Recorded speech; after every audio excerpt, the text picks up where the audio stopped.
మన వాటాలను వినియోగించడమే కాదు, నల్గొండ జిల్లాలో ఉన్న ఫ్లోరైడ్ సమస్యను పరిష్కరించడమే కాకుండా 3,60,000 ఎకరాలకు సాగునీరును అందించి నల్గొండ జిల్లాను పట్టి పీడిస్తున్న ఫ్లోరైడ్ సమస్యను పరిష్కరించడానికి ఎస్ఎల్బీసీ టన్నెల్ పూర్తి చేయాలి.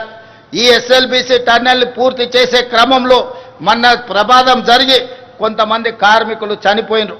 ఆ కార్మికుల కుటుంబాలకు 25 లక్షల రూపాయల నష్టపరిహారం ఇవ్వడమే కాకుండా తిరిగి ఆ పనులను ప్రారంభించడానికి ఎస్ఎల్బీసీ టన్నెల్ని 2027 డిసెంబర్ 9లోగా పూర్తి చేసి తెలంగాణ రైతాంగానికి అంకితం చేయాలని, నల్గొండ ఫ్లోరైడ్ బాధితులను ఆదుకోవాలని ఒక సంకల్పంతో మేము ముందుకు వెళ్తున్నాం. ఎవరు ఎన్ని అడ్డంకులు కల్పించినా, అవాకులు చెవాకులు పేలినా మా ప్రయత్నంలో మేము వెనకడుగు వేయం. సమస్యలు వచ్చినప్పుడు నిటారుగా నిలబడి ఆ సమస్యల్ని అడ్డుకుంటాం, ఆ సమస్యల్ని పరిష్కరించుకుంటాం, తప్పుడు ప్రచారాలను తిప్పి కొడతామని చెప్పి ఈ సందర్భంగా తెలంగాణ సమాజానికి నేను తెలియజేయడానికి సంతోషిస్తున్నాను. అదేవిధంగా హైదరాబాద్ అనేది ఒక బ్రాండ్.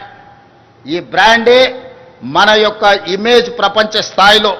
అందుకే హైదరాబాద్ గేట్వే ఆఫ్ వరల్డ్గా తీర్చిదిద్దాలని ఈనాడు పూర్తి స్థాయిలో మన ప్రభుత్వం ప్రణాళికలు రచిస్తుంది. దాంట్లో భాగంగానే హైదరాబాదు మహానగరం మన బలం, మన బ్రాండ్.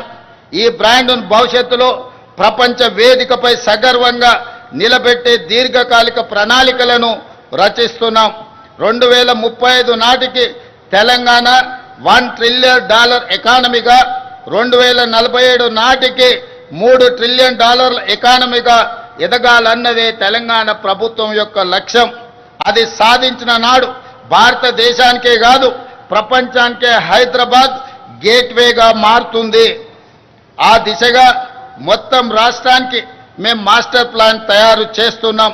అంతర్జాతీయ ప్రమాణాలతో కూడిన మౌలిక సదుపాయాలతో హైదరాబాద్ తెలంగాణ ఉండాలన్నది మా ప్రభుత్వం యొక్క సంకల్పం. రోడ్లు, విద్యుత్తు, అదేవిధంగా రవాణా సదుపాయాలు, మురుగునీటి పారుదల, వాతావరణ స్వచ్ఛత, ఇలా అన్ని కోణాల్లో అత్యంత స్వచ్ఛమైన సుఖమైన జీవన ప్రమాణాలతో కూడిన నగరంగా హైదరాబాదును మార్చాలని మేము ప్రయత్నం చేస్తున్నాం. ఈ దశగా ఇప్పటికే ప్రభుత్వం చేస్తున్న ప్రయత్నాలు సత్ఫలితాలను అందిస్తున్నాయి. 1,00,000 కోట్ల అంతర్జాతీయ పెట్టుబడులకు హైదరాబాదు కేర్ ఆఫ్ అడ్రస్గా మారుతుంది. గ్లోబల్ కేపబిలిటీ సెంటర్లకు హబ్గా మారుతుంది. హైదరాబాదు నగరానికి వచ్చే 100 ఏళ్ల తాగునీటి అవసరాలకు శాశ్వత పరిష్కారంగా గోదావరి జలాలను తీసుకువస్తున్నాం.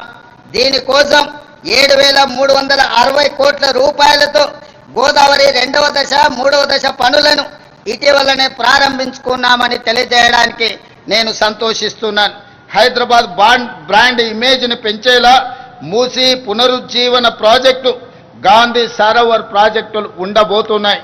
ఈనాడు దేశంలో గుజరాత్ సబర్మతి సరోవర్ రివర్ ఫ్రంట్ని, ఢిల్లీ గంగానది రివర్ ఫ్రంట్ని, ఉత్తరప్రదేశ్ యమునా నది రివర్ ఫ్రంట్, గంగా నది ఉత్తరప్రదేశ్లో, యమునా నది ఢిల్లీలో రివర్ ఫ్రంట్లుగా అక్కడి ప్రభుత్వాలు ప్రక్షాళన చేస్తున్నాయి. గుజరాత్తో, ఢిల్లీతో, ఉత్తరప్రదేశ్తో పోటీ పడి తెలంగాణ రాష్ట్రం మన మూసీ నది ప్రక్షాళన చేసి హైదరాబాద్ ఒక సుందరమైన నగరమే కాదు, వాతావరణ కాలుష్యానికి దూరంగా అభివృద్ధి చెందిన నగరంగా తీర్చిదిద్దడానికి ఈనాడు ప్రణాళికలు సిద్ధం చేస్తున్నాం. ఈ ప్రణాళికలతో ముందుకు వెళ్తున్న సందర్భంలో ఎదురైతున్న ఛాలెంజ్లను పరిష్కరించుకుంటూ మూసీ పరివాహక ప్రాంతంలో నిరుపేదలు అత్యంత కష్టమైన జీవితాన్ని గడుపుతున్నారు. నిన్నగాక మొన్న కురిసిన అత్యధిక వర్షాలు